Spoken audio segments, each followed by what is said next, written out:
Dude. Good evening, everybody, and welcome to Atlantic Bushcraft Adventures. Tonight we are on episode 158, and I thought we'd chat a little bit about health and bushcrafting. And when I say health and bushcrafting, I'm not so. There's different aspects of health. Let me back up. So there's health and there's fitness, is the way I look at it. And I guess a little disclaimer right off the hop: Ben and I, not doctors. Take what we say with a grain of salt. I mean, um, this is our own experiences, our own suggestions, and things like that. But if you were going to look into a drastic lifestyle change and coming from experience, which we'll talk about a little later in the episode, definitely consult with your local, like your physician, your doctor, whatever the case may be in your neck of the woods. Because if you don't do it correctly, it can lead to some pretty negative effects. But once again, we'll talk about that later on. So yeah, a little bit about health and bushcraft. I mean, most people say, well, bushcrafting's a route to get out there and improve your health, which is completely true. But something I want to talk about was you should monitor, or sorry, once again, let me back up. Bushcrafting is a great way to get out there and improve your health and your fitness. But before you launch down the health route, or sorry, the fitness route, you should really take a good eye on your health. And health can be like, to me, and what's going on with me is like heart issues, blood pressure issues, any injuries, things like that. That's health. Fitness is how much can you carry, how long can you go, how much is your endurance. That's the way I break it down personally. What about you, Ben? Well, I can agree with that. Um, and I wouldn't necessarily like for myself say like it's about health, but I do love the fact that there's a ton of health benefits to just being out there.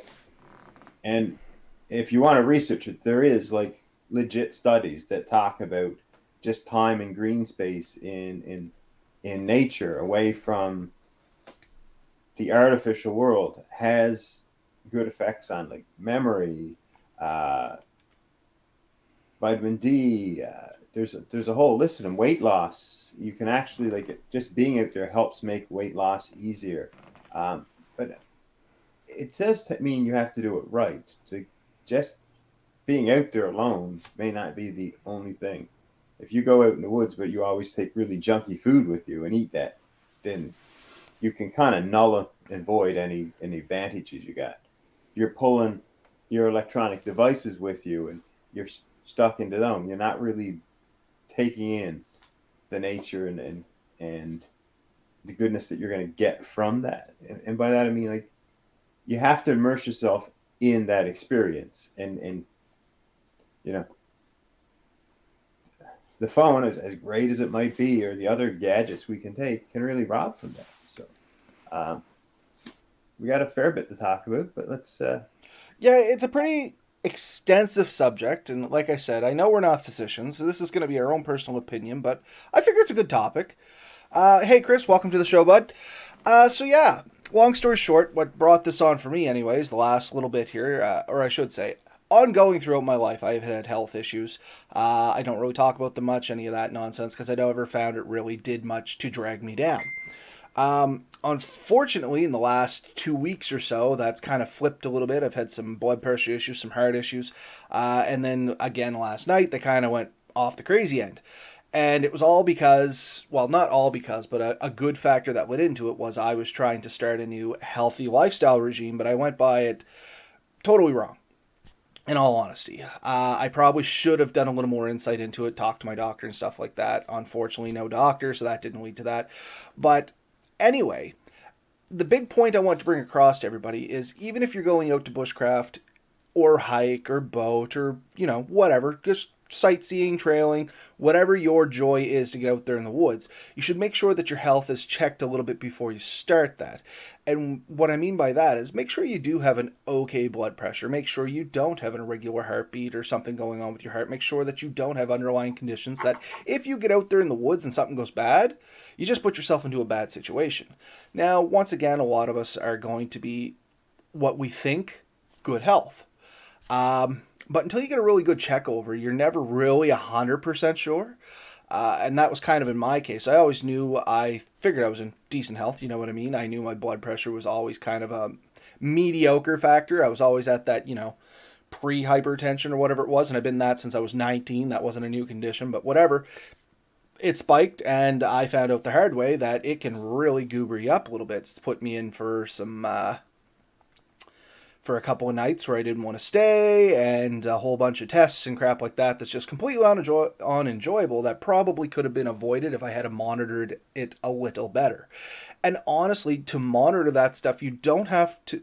Though I do recommend set up an appointment with your physician and get checked out thoroughly. You can. It's as easy as just going to one of those blood pressure machines in one of the local malls or superstores or wherever, and just keep it on your blood pressure and pulse.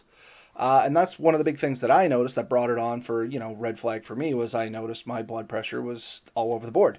And anyway, that led to other stuff. But it's literally that easy. And something as simple as every now and then you just give it a little check. You kind of monitor it on yourself. And you get yourself a baseline and you know if you're within that baseline and how you're doing at that baseline. Yeah, I can see that. Oh, I was just reading a comment here. It says, so backcountry tripper, yeah. Like Robert said, check your health before going to, sorry.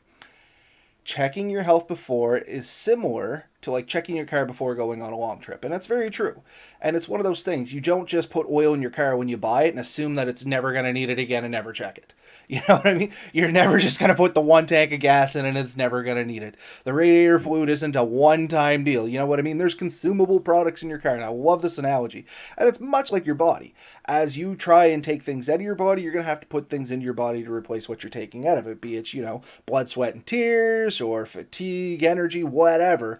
You kind of got to recoup this stuff and make sure that it's in good operating condition so that you can take that out of it successfully and without harm. Yeah, and I kind of wanted to add something a bit to that. So checking before you go, and also when you go, making sure that your activities are reasonable for the state you're in. And by that I mean a lot of times you see people say, oh, I really want to do this big trip. They don't really prep, they don't plan. And this is sort of the negative side. They take a trip that's much bigger, much more difficult than they expect, and they can overexert, overdo it, and next you know their health will take a bit of a hit for that.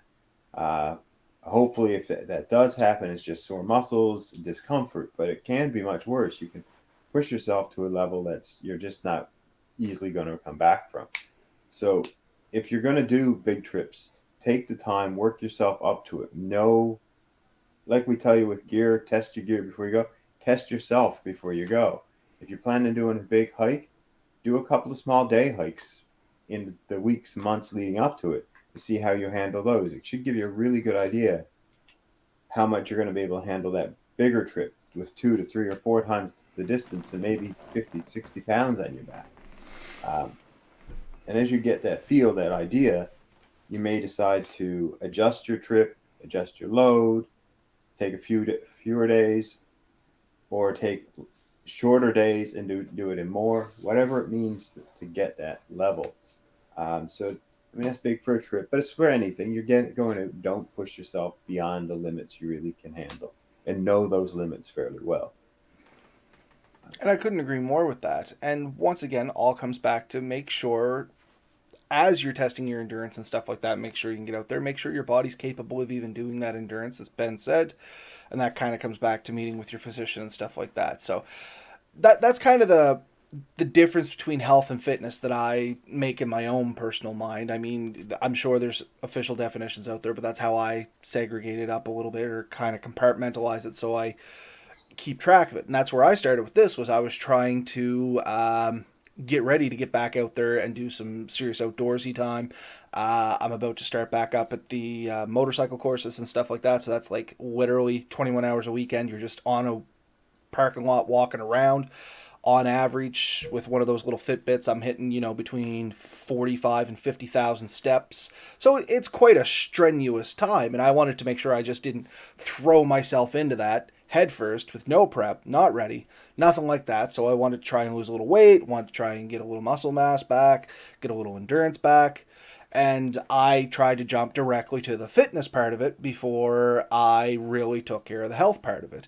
And I guess I did touch the health part of it. I was trying to lose weight, so I shifted to a different diet. And this is what Ben and I had just talked about before we started onto the podcast, because Ben's actually hearing a lot of this for the first time, just as you folks are. I was telling him that I was doing back in the early 90s. There's a thing called like a not a crash diet, but a slam diet. So you do it for 2 weeks, and it's supposed to cleanse your body out to get you ready to start a different lifestyle change. So it clears out a bunch of the junk in your body. The adverse effect is that, or the good effect, I guess, is that you lose a ton of weight really quick. The downside of the weight that you'll lose is it's very quick to go off, very quick to come back. It's not sustainable in any way, shape, or form. It just kind of gets that off, gets your body reset, gets it ready to go to a new lifestyle change is what I wanted to do, because honestly, with all the COVID nonsense, all that junk, I had gotten into some really, really nasty lifestyle habits. And this is what, once again, what Ben and I were talking about. I was eating way too much, amount wise, eating way too frequently and indulging in way too many of life's little pleasures, such as, the odd drink. And when I say odd, I was probably having one a night. And you mix that in with pop and stuff like that. Was it, getting drunk every night? Absolutely not. But I was taking in a lot of unnecessary calories and a lot of unnecessary things that was putting a ton of stress on my body for absolutely no other reason than I was bored sitting around home and I was able to do it. And then I kind of recognized it was time to, get out of that. It was bad. It was not sustainable either, because you can go too far the other way on this, and then you just start putting on way too much weight. You start taking way too many bad things for your body, and this is a good spot for you too, Ben, because one of the lifestyle choices you have made is you have done keto. And that was once again recognizing that you had to make a change in your life, and I think this would be a great spot. Why don't you tell us a little bit about how you went about that, Ben, because that is more health oriented, and then we'll do the shift into fitness. Yeah, well, for me, like I was quite a bit overweight, and I mean, I tell a lot of people when they see me, because I joke that I'm half the man I used to be, and that's not quite true, but I was in the high 320, 330 range, and I started noticing it was having effects on my body, and I was starting to have other things, like my immunity wasn't where it should be. I was getting sick a lot easier than I wanted to be. It was just overall not what I wanted to be. And I still was relatively active. I still did my camping and hiking and fishing, and I got out as much as I could. But I was noticing effect. I was noticing a lot of things were a little bit more difficult than they probably should have been. So I made the decision that I was going to do something to change. I struggled finding something that worked. I happened to luck into somebody who was doing keto, and he was able to tell me a lot about it. Before I started, I did a lot of research. And the big thing is with not telling anyone they need to do keto. There's 100 people out there that tell you keto's horrible. And I don't believe it is. I believe, though, it can be, and so can any other diet or anything you do. It's what you choose to do with it. So you can eat food and be doing keto and still be eating horrible food. Or you can eat really good food and do keto, and it can potentially help you.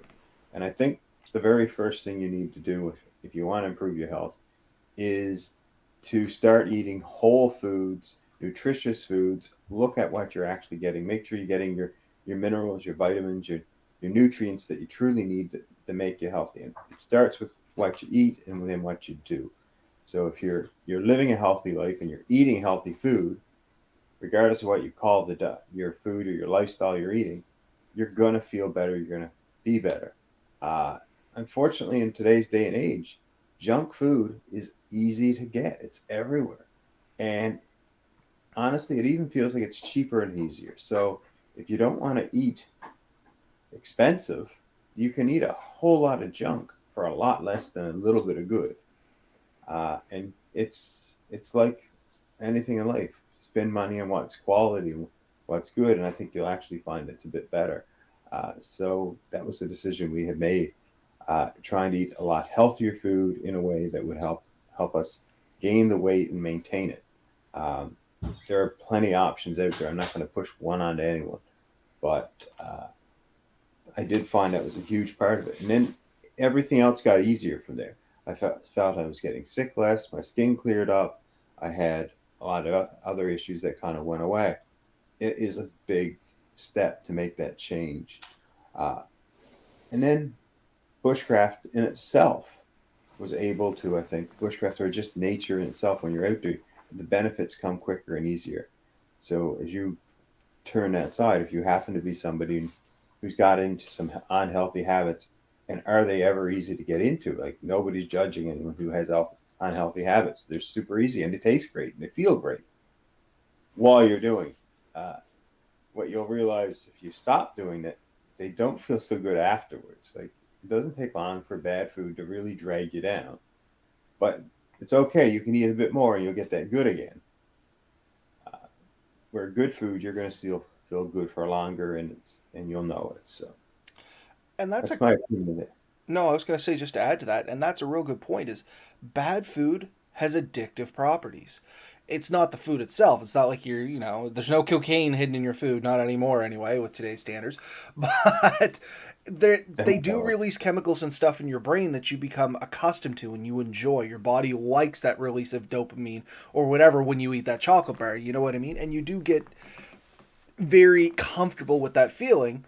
And the sugar rush you get from eating a candy bar. Oh, I'm down a little bit today. I'm just gonna, or right now, I'm gonna slam that double espresso into me, or I'm gonna eat that Snickers bar. And I'm not narking on Snickers. Hopefully, we don't get any trouble for that. I just pulled one because I like Snickers. But I'm gonna eat that chocolate bar, and it's gonna give me that almost instantaneous gratification, which in today's society we're almost programmed to want and need because we are so hurried with everything else that's going on in life. You ask people anywhere around the world, they'll probably tell you they wish they had more time. Everything, I wish I had more time. I'm so busy, I wish I had a little more time to do this. Well, why aren't you going out to the woods this weekend? I just don't got the time. Why are you eating pizza instead of making a decent meal? I just don't got the time. It's easy. I can buy a pizza, it's going to be delivered, I can eat it, it's done. You know what I mean? It's always down to time. For me, from my point of view anyway, it seems like that's a major contributing factor. And instantaneous gratification, I don't know why I'm stumbling over that word, but anyway, um, it in its own gives you that feeling of accomplishment really quickly, real easily. And frankly, a lot of marketing is geared towards that. Like, you can see that studies that even the colors they use in the advertising are geared towards making some sort of satisfaction in your brain.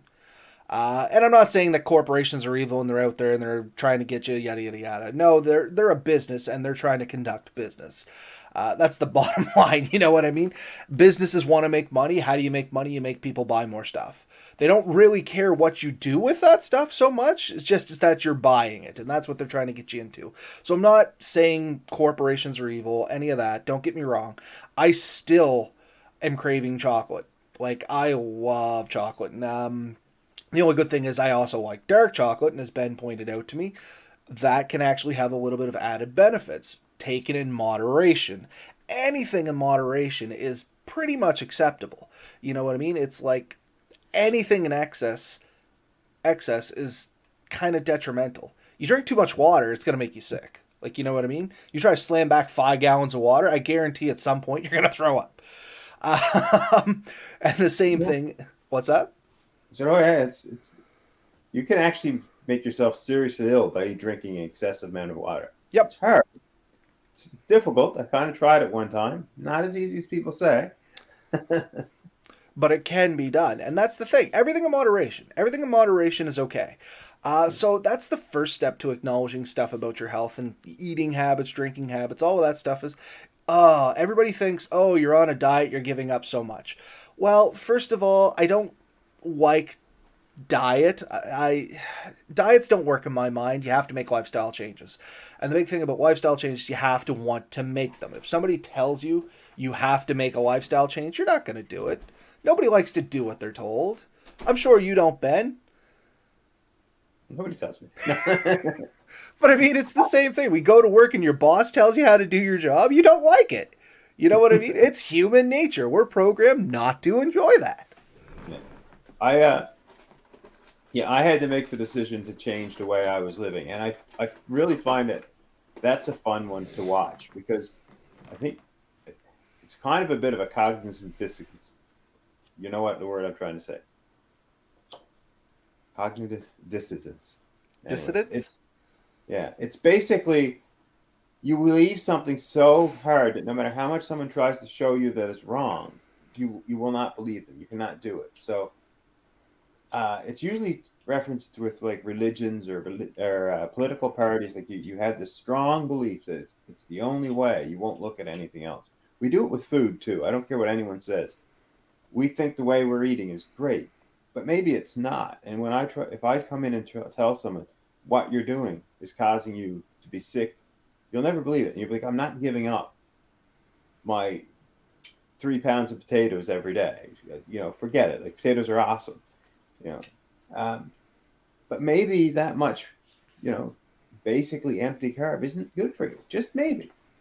Maybe taking in food that is truly healthy and beneficial, like maybe swapping it out for a good greeny leafy salad would be a better option because it's got more nutrients and vitamins and stuff, and we have to get those good things in our bodies for it to work. It's an engineered machine. No matter what you think, like the human body is designed to run on certain fuels, and it will run on lesser fuels quite good for quite a while, but it will break down quicker. So learn to eat better foods help, and it's big. But how does bushcraft come in on that? I think that's what we need to get. Yeah. And I guess what I was ramping up to was once you get your health in line, that helps you into bushcraft. Because once you have the fuel and you have the ability, well, okay, let's go to ability later. But once you have the fuel and the car's engine's working good and the frame's not rotted out and the brakes work when you push them, going back to the car analogy, it's a lot easier to take a drive down the road. It's a lot easier to get out there in the woods and really enjoy it.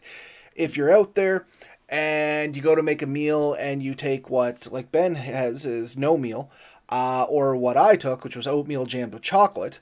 Mine was good, but I can guarantee you if I tried to stay out for a week living off oatmeal with chocolate in it, putting the strain on your body as you're out in bushcrafting, because once we go out there, we do like to play with stuff. We have a new axe, we're going to chop anything we can find. We got a new saw, you guarantee we're going to cut anything that needs to be cut 3 or 4 times. We're going to have like wooden cookies to go for days, because you're going to put yourself through all this extra stress and stuff like that in your body willingly because you're enjoying it. It's releasing those chemicals into your brain again, like, oh, I got this new toy, I want to play with it. You're like a kid at Christmas. But if you're feeding a whole bunch of garbage into you, you can't do that repeatedly and still feel good at the end of it. Never mind that maybe you just don't have the endurance to cut 72 cookies. When I say cookies, I mean wooden cookies, not chocolate chip. But I don't care what kind of cookies they are. 72 is not good for you. exactly. But it's way easier to try and say you could if you feel good when you start it. And that's where I was at with a lot of this. I was starting to get back out in the woods and walk around. I just felt kind of like crap. There's no other way to say it. You know what I mean? Even the lactic acid and stuff in your muscles would build up more readily on a poor diet. What are you talking about? Really? Well, this is what kicked it off for me. It all started back to the motorcycle course. I said, oh, you know what? I'm going to go for a quick walk tonight. And I did mean quick. 30-minute walk, 1.5 kilometers. I made it no less than 7 minutes down the road, and my back was in excruciating pain. My feet hurt, my legs hurt, like everything was just terrible. I'm like, oh goodness, no, this is not good. And I'm like, I'm not fit to do anything. You know what I mean? And that's where all my stuff spawned from. But this much is the same. Like Ben said way at the start of this, it's like the weather's starting to get nicer. Things are going to get better. Oh, you know what? It's warm enough. I'm going to go spend a night in the woods. You pack your bag. Everything's good. You throw it in the car. You know what? It's only a kilometer walk into this beautiful campsite. You get 15 minutes into it, and you're just trashed. You know what I mean? Oh, yeah. Yeah. So I actually found a website. I kind of want to go through some of the points on this before we get too much further. And I think I sent you a link. I said 10 reasons why being in nature is beneficial for your health. The first one they talk about is walks in nature help your memory. Well, what's more bushcrafty than walking around in nature? I mean, that's what we do. We get out there, we have our knife, we have our axe, we have our saw, we have our backpack, and we're going to spend time in nature. you could do that every weekend. That's going to help. That's going to make your memory better. So, you know, this one here, I don't think anyone's going to argue with this one. Makes you happier. How much happier? Like, you cannot be sad in the woods. I don't care. I've heard people say it with other things, motorcycles, sea-doos, but really in the woods, I'm never sad. You know, it's it I just can be really. less happy than I would have been. Let's say it's stormy. I'm not as happy as if it was warm or, just the right temperature to get out there and run around and be perfect. But I'm never sad. I'm never not Worst day in the happy. woods is still better than the best day at work. Exactly. I would sooner go and camp in the worst weather you've ever seen than go and have an easy day at work. Right? This other one, nature can literally heal. There's a statement in here. They did some tests with natural light and stuff, and after surgeries and stuff, and found that they healed faster and had less pain medication. So just that time with nature helps calm that, makes things a little bit easier, helps your concentration level. I know I need to get to the woods because I'm struggling with that lately. It prompts weight loss. So just being out there and active, honestly, one of the best things you want to lose weight is to be active because you'll actually eat less. It's a proven fact is people who are out actively doing stuff actually eat less because you eat half the time because you're bored. I I don't was care. just about to say 90% of non meal eating is boredom eating. Yeah, you're stuck in the house. You're walking around the food there. You're like, yeah, I'll just stick it in my mouth. I'll eat that, and then you regret it. Kind of. Your vitamin D supply improves. So any time in the sunlight really helps with that. Getting out in natural light can't be beat. Body was meant to. We were meant to be outside. We were never meant to be inside buildings 24/7. That is not a natural human condition. I don't care. Limit your stress. You do not tend to get stressed as much just being out in nature. Standing by a stream, I mean, one of my favorite things, stand by a stream or a brook and just watch the water go by. I mean, it does. It's a natural stress reliever. Watching the flowers bloom, just looking at non-straight items, if that makes sense to you. Just the fact that all the shapes are so much more random. It's just There was a really, study done on that, and I don't know where it was. yeah. Check online, but man made structures, anything man made, has very symmetrical geometric shapes or geometric shaping, and we get conditioned to that. And when we break that cycle and get out in nature, at first it kind of overwhelms us until you get used to being out there, and then it totally detunes you. You stop looking for patterns and things like that, and you just embrace the randomness, if that makes any kind of sense. Yeah. Uh, the next one, you age less painfully. So, want to age gracefully, going outside every single day. Maybe the key. One study showed 70-year-old participants who spent time outside every single day had fewer complaints about common aging pains, aches, bones, not sleeping well, than those who didn't. So, just getting out there means those aging issues tend to go away. It strengthens the immune system. Who could not use that? Like, honestly, especially in today's stuff with the pandemic and everyone was concerned with that and any sickness, it just makes your body stronger. It does. It naturally makes you just stronger and better. And then it lessens feelings of depression. So if you have depression, I'm not saying that nature itself is a full cure. You may have a lot more stuff you need to work on. We can't cure you of everything with bushcraft. As much as we'd like to say it's the pill that does all, it may not be, but it does help with almost everything. That just getting out there and doing stuff. And there's so much more. Um, I was just going through it. It just kind of repeated what it said above there, but there's some extra resources there. If anybody's watching or just listening to us, this is one of those times you should jump on the YouTube side of things, look up this video, episode 158, at time marker 29:30 ish, and there's a bunch of links up on the screen here where you can get more information just about benefits and all that good stuff. I have no idea what this website is. It's selecthealth.org. We have no affiliation with them. We're not paid by them. Nothing like that. It's just great information. um, Self-esteem and other issues also tend to improve when you get out there and you're able to successfully do stuff. in nature, away from people. You don't have those stresses and strains. It just it adds to a little bit to all your life, and those little add-ons just make you feel better, healthier, more satisfied. So, I mean, and that's what this is all about. We've been pushing bushcraft now for over 3 years, uh, and it's all about self-improvement, learning new skills, growing. All these things will have a beneficial effect to your health, in my opinion. Um, in moderation, doing them within limits. Don't go out and do stuff that you're just not ready for. That would be foolish. But getting out and doing stuff that you are ready for, you're excited to do, and doing it in steps that you can. It's really good for you. Um, and that's why personally I try to get out as often as I can, and I know I haven't gotten out quite as often as I wanted to, and we all have our excuses. We have another episode on how to get rid of those excuses, Yeah, and right? I mean, and it's and true. it is true. You have to set that time. You have to make that decision and just do it. Um, and I think when you do, you'll realize that it was definitely worth it. So now that I flip back to the other page, and if anybody's wondering why I haven't gotten to comments anytime we bring up a web page, it's just because the comments hide. I'm a little slow, not the best technologically advanced person on the planet. So now that I flip back, I do see there's some comments here, and I'll address them. So Steve learned let's see. I learned my limit and pushed it by going on a trip with a bunch of guys, including Ben. If you feel maybe pushing your limits, don't do it alone. And that's why we always recommend.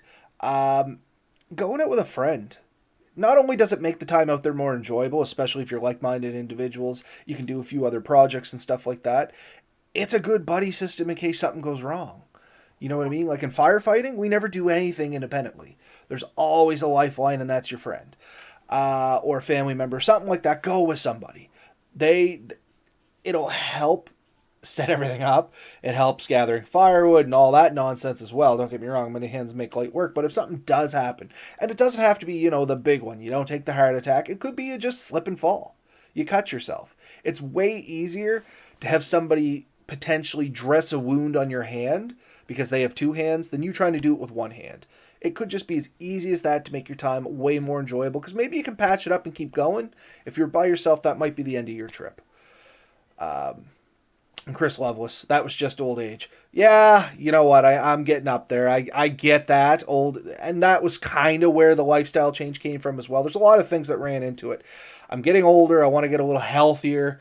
I don't want to be so heavy. I was 307 pounds, I think, before I started the slam diet there, and I took off almost 30 pounds in like 10 days.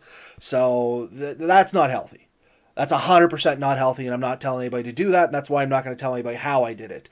I told Ben, and he made fun of me. He knew that it wasn't good because I could see it in his eyes as I was telling him. But yeah, that's completely unreasonable, and I didn't track it. I just, I started this, and I said, whatever, I'm going to run the 2 weeks that it's supposed to run, and then I'll start from there, and that was it. I never monitored anything. I didn't check up on myself like I should have, and it all went bad. Steve, no lactic acid with keto. LOL. Is that true? Do you not get lactic acid buildup from keto? I've not had like the muscle burn from lactic acid since I started. Oh, there you go. Maybe that's a good reason to try some of the keto stuff. Like I still My get that.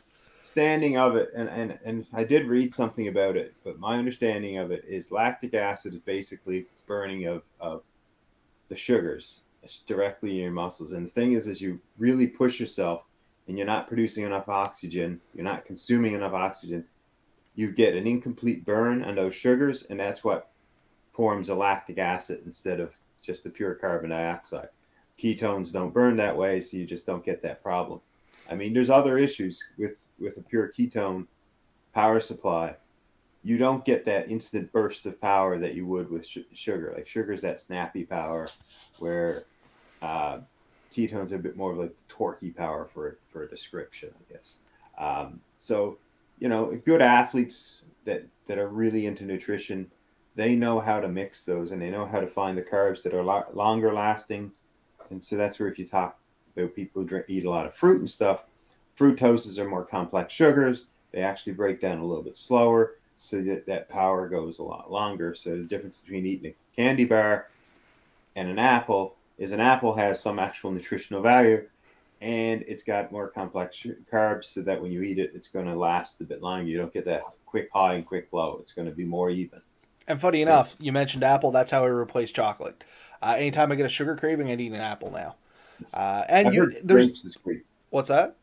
Grapes are good for that too. Yeah, I couldn't afford grapes. I could afford apples. And you can go further into that. Different types of apples. Once again, different sugar amounts, stuff like that. Consult with a nutritionist. And the last comment here, backcountry tripper. I'm never ever sad in nature. Uncomfortable, sure, but never sad. It helps so much with stress for me. And you know what? I agree to that. I've been uncomfortable in the woods. I've had some sleeps that maybe were a little colder than I liked. Ben can attest to that. One of our first outings, we experienced that. I've slept maybe a little damper than I would have liked. I've been soggier than I would have liked for a trek in, yada, yada, yada, but never a bad time. You know what I mean? It wouldn't change any of it because always took something from it. You know what I mean? So it was always a learning experience, and I was no worse for wear. And I couldn't agree more with any of that. Um, Sorry. There's a few types of health that we need to keep in mind. There's your physical, actual, like your body health. That's very important. If you don't take care of that, it's it's it's going to have a long term effect on you. And then there's your mental health, and that's just as important. And I mean, I had a conversation with someone not too long ago where we were talking about mental health and how I've dealt with my mental health over the years. And I mean, we all go through stressors. We all have times when things aren't where we want it to be, where we are in dark spots and we need to get out of it. And for me, nature has always been my go-to. I've never turned to, say, drugs and alcohol or things like that. That's not what I went to. And I'm very thankful that I didn't, because I think I could go in a very dark place doing that. So my option was nature. And so when I'm most stressed, most overwhelmed, I go for a walk in the woods. I look at the trees, I look at the fungus, I look at the branches, I look at the ferns, I look at anything. And it gets me out of that headspace. And it's done me a world of good. And that I can highly recommend is when you are really stressed, a good thing to do is just let it all go and go for a walk. Find a nice trail, find a nice path, find a stream, sit next to it. It's really going to help. The other type of health, and I think you can attest to this, you're part of this for me, and have been for quite a while, is your social health. Uh, Bushcrafting for me, and I'm sure for you too, has gained you new friends, new uh, experiences that It's made you me wouldn't more have outgoing. gotten. More going, more, I can honestly say I've gotten some really good friends through this app, through this podcast, but just through being out there. Like me and you met through the Bushcraft weekend, which I mean that was our first meeting. It's how we very briefly, and I mean, few people realize how briefly. Just like we exchanged maybe two or three sentences and Literally. walked away. And I mean, I think when I was talking to them, I said, they seem kind of nice. And that was probably the last time I thought about you guys until I seen your post. I was like, I remember him. And then this came. Uh, I've met many other people through similar means. And this activity, something to get you out, get you in nature, it's easier to make friends that way. Uh, I'm not saying it's the only means because there's thousands of ways to make friends, but getting a good social network. Uh, People don't realize how much social health is a big thing. I myself did not realize how much it was, and don't tell my wife because I always attested to I'm a loner, I'm a very solitary person. I still am in many aspects. I'm a very private individual. I was never the partier. I didn't go dancing. I like even in high school didn't go to the school dances often. Didn't go out to the parties. I just didn't have the desire to be around other people is what it came down to. You know what I mean? And it's not that I hated people. At certain times I might have hated people, but it wasn't necessarily that I hated people. It's just I didn't have any use for other people. Give me one sec. I need to cough. Drink some funny water. Um, I just didn't have a whole lot of use for other people. And I know that's a terrible thing to say, but that's the only way I can break it down. I just didn't see the benefit in interacting with other people. I had my job, I had stuff I had to do. You know what I mean? I didn't realize that you need to make those connections because it does a lot of other good stuff for you. Not only is it a de-stressor and you get to hang out with other people, you can take a lot of knowledge from people that you never would have assumed had anything to teach you. That was the big thing I learned with starting to be more social. And I'm not saying I'm the most social person on the planet. I'm still very withdrawn, don't get me wrong. But I was amazed at what I learned from people that I never thought like they would teach me anything. Not that I knew everything, I just didn't think there was anything that person would teach me that would I would hold on to as information. You know what I mean? Yeah, no, I do. And I have found that there's very few people in life that I've ever met that didn't teach me something. Sometimes it might not have been what they wanted to teach me or what they expected to, but you always learn something from people. So the more time you spend near people, like you, I've been a loner quite a bit in my life, a bit of an introvert, which is really shocking considering some of the stuff that me and you do isn't what most people would attribute as an introvert thing. But, you know, But when that you was get one a, of the great things of the podcast. It forced us, not really forced, it enticed us. mm, Because we can always say no. yeah, You know what I mean? But we kind of want to do that. We see the benefits and it's kind of fun, and we found a way that works for us where we can still be kind of not social but social. yeah. So anyways, we've covered a lot in this episode, but I think the big thing is getting out there. And I mean, this is no secret. Science has never tried to hide this, or any study. Getting out and active is the best way to improve your health. Eating good, and I mean, another benefit you can do if you want to get into it. And this is something I think this podcast we may start talking a bit more about is just foraging good food, good solid food from nature. Whole foods from nature that you collect yourself. I mean, the benefits you're getting from that is the physically getting out and doing something, collecting good foods that haven't been processed and chemically affected and all this stuff, and consuming those foods. And I think all that has an effect on your well-being, your mental, physical, and social. Because to learn this stuff, it's easier to do it with people. So get a few friends together and say, today, pull out your little field guide for edible wild food and say, we are going to find cattails. We are going to find this berry, or we're going to find that. And just go out there. And the benefits will almost be non-ending. And will you always find a plant you're looking for? No. But if you keep that book with you, I guarantee you're going to find a plant you didn't think you were going to find.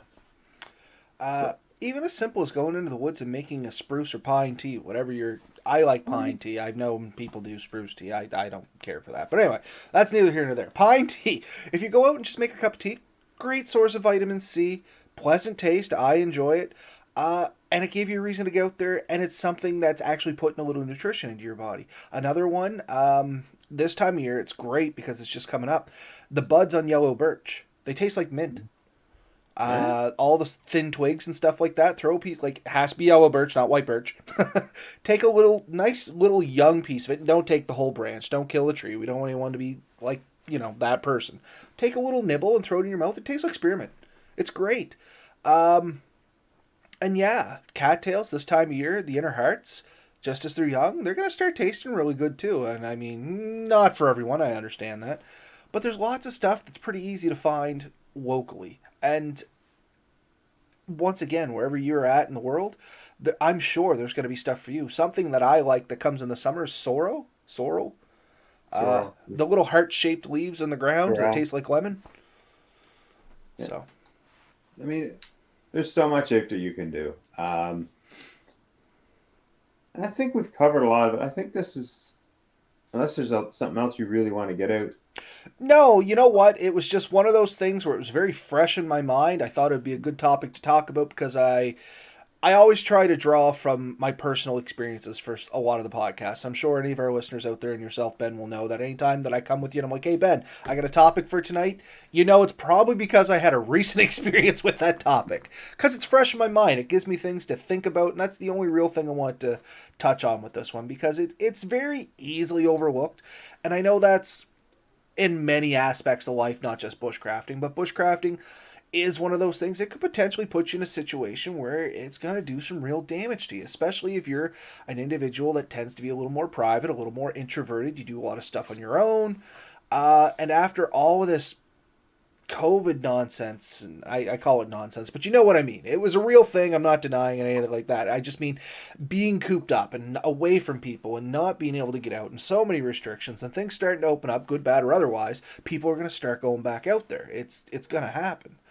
Backcountry tripper. One side not about health is gear required. Just a last note. For me, I need to bring medication, knee brace, trekking poles for a bad knee. I wear corrective lenses. Like, that's all still part of it. If you know you need a knee brace, be sure you got a decent knee brace and don't go try strolling for 17 kilometers without it. Medications, if you're going for a couple nights, make sure you bring the medications. That's now new to me. I never used to have any medications I had to bring. Now I got 3 of the stupid things. You know what I mean? And I say stupid because I don't like taking medications. I'm that guy that's like, nah, my body can handle it on its own. Stupid thing to say because now I'm paying the price. But it's very true. Anyway, yeah. I guess the only thing I want to end off on this is just a real brief touch on fitness. And to me, fitness is condition your body for what you want to do. And we've touched on it throughout this podcast, so I'm not going to beat a dead horse. But like Ben said earlier on, if you're going to do a 20-kilometer trek, don't make it the first trek of the year. Get out there, do a little pre-prepping. Go for a little day hikes in the woods. Know where your limits are. If you're going to do rock climbing, don't try and do the 400-foot cliff the first time out there. Like, whatever your reason is to get out there, acknowledge where your fitness level is at this point. Unless you're one of those people, I was not this lucky, that you still got out there and done everything just the way you did, and all the restrictions didn't have any effect on you. Because I do know there's certain people out there, they had the ability, they got great big plots of land, and they could still go do their stuff, and I'm super envious and borderline jealous. But if you're like us, Common Joe, that didn't have those luxuries, make sure you're not going to end up in a bad situation. Make sure your fitness and your health are both in check before you get out there. Yeah, I think you got the points there, buddy. And yes, we are getting old. We're all getting older. We never get younger. On that note, don't let things hold you back, I guess. I mean, even with all the health issues, you can still get out there and have fun. I could still outrun 18-year-old Ben. I can't outrun nobody. My knees don't allow me to outrun anybody. Outwalk, I stand a chance.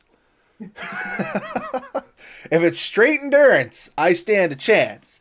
Speed, not so much. I'm not sure I could outwalk them, but I can outrun them. No, I can't. Rugby killed me on that one. I blew both my knees just to totals. But if I keep a good pace, don't try to overstress things, and hopefully as the weight comes off and I do it more healthy, that won't be so much of an issue.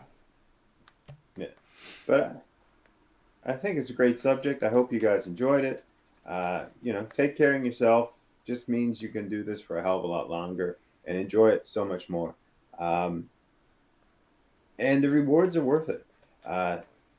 You can get a little bit further and see things and get to places that a lot of people won't go. And it's surprising how many people will tell you, and this is the one I always love, oh, I can't do that. It's too much.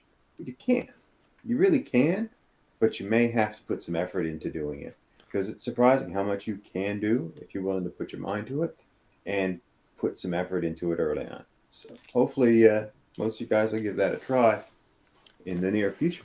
Actually, a quote from you, Ben, that stays in my head quite a bit. When you are at the point when you think you can't do any more, you're only about halfway. Yeah. And I keep that, and granted you're in relatively good health. Refer to previous program, but it's true. And I've started pushing, in different aspects. I started pushing my limits a little more and learned that, runners, for instance, they hit what's called a runner's wall. And if Yeah. you can get through that, you realize that you are only about halfway where you can go, Yeah. providing your body's not shutting down on you. I was taught that with the military, when we were doing like big exercises and stuff, and you felt like you're fully exhausted. They kept telling us you're only halfway there. Like if you're exhausted now, you could still go that far. And they used to call it like it's like bingo point on an aircraft. It bingo point is the point where you have to turn around because you don't have enough fuel to get back to where you left from. And so it's sort of the same thing. Your body kind of will tell you stop because you don't have enough time to fuel to get back. But maybe you're not trying to get back. Maybe you're just trying to get to the end. And so that's it. You can push further, but know that at that point you're probably not going to run all the way back. That's cool. Um, you've already got a plan. You've solution. But yeah, taking care of your health, and it'll then your body can take care of yourself. We talk about that with gear. Your body's no different. It's another piece of gear that allows you to get out and do the things you want to do. Take that same time and maintenance that you would give your sleeping bag, your tent. When you get back, you take it apart, you clean it. When you get home, make sure you take care of yourself. Make sure you keep maintaining yourself so you can do these things. Because it's all just an extension of who you are and what you want to be. I agree. And I think that's as good a place as any to shut her down for tonight. So thanks to everybody that joined us in the comments here. Chris, Steve, and Backcountry Tripper. Everybody else that's out there listening or watching, as always, get out there, get dirty, play safe, and we'll see you next week, everybody. Have a good night.